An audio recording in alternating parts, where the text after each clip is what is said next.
రెండేళ్ళకి కలిపి ప్రతి పిల్లాడికి ఇవ్వాల్సింది 30,000.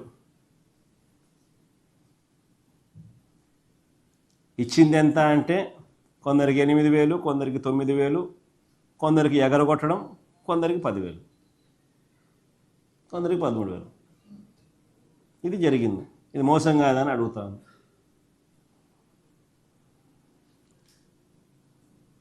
ఏడాదికి 3 సిలిండర్లు అన్నాడు, రెండేళ్ళకి కలిపి 6 సిలిండర్లు.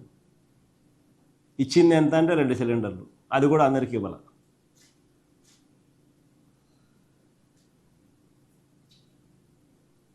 ఇది మోసం కాదా అని అడుగుతా ఉన్నా.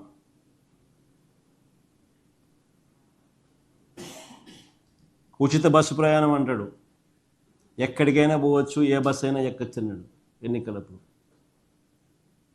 తీరా ఇప్పుడు చూస్తే కొన్ని బస్సులకే, అది కొంతమందికే అని ఇప్పుడు కొత్త కొత్త రూల్స్తో పెడతా ఉన్నాడు. మోసం కాదని అడుగుతా ఉన్నాను. మరి ఇన్ని 420 చేష్టలు చేస్తూ ఉన్నాడు. మరి చీటింగ్ కేసు పెట్టి మీద బొక్కలో వేయాల్సింది కాదా? అసలు వీళ్ళు ముగ్గురిని బొక్కలో వేయాలటని చీటింగ్ కేసు పెట్టి. ఫ్రాడ్ కాదా ఇది? ఇదే